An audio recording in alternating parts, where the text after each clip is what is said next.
Pazjenti u anzjani li jbatu b'xi tip ta' mart kroniku se jkunu jistgħu janalizzaw il-kundizzjoni medika tagħhom mill-kumdità ta' darhom.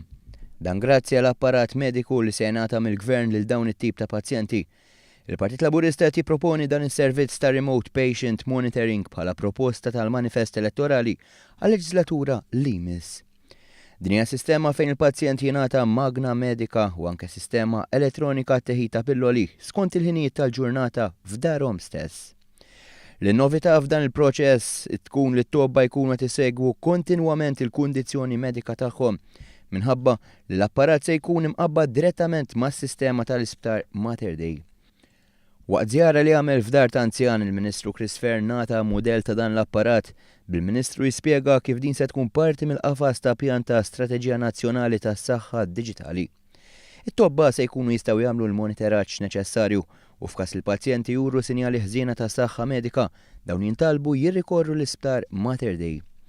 Madwar 45,000 pazjent jibbenefikaw minn din il-miżura u dan se jsir b'investiment ta' 5,500,000 euro fis-sena u fil-waqt se jkun qed jipprovdi ħajja ta' kwalità għall pazjenti se jwassal biex jonqos il-piż mill-Ipstar b'30%. Tkellem ma' anzjan li nata apparat simili biex jibda jipprova dawn it-testijiet waħdu.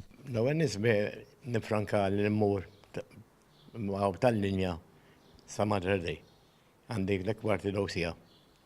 U minn ġoddar nagħmel it-testijiet li għandi bżonn.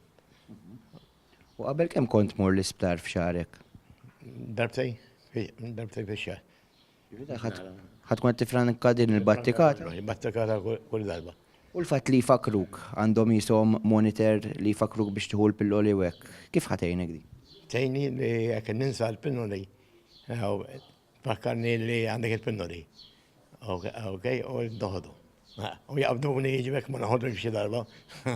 Dan proġett pilota se jkun qed jiftaħ orizzonti ġodda l-qasam mediku f'Malta u meta jintażel l-operatur jibda jitqassam l-apparat mediku l-eluf ta' pazjenti li jbatu b'mart kroniku madwar Malta u Għawdex.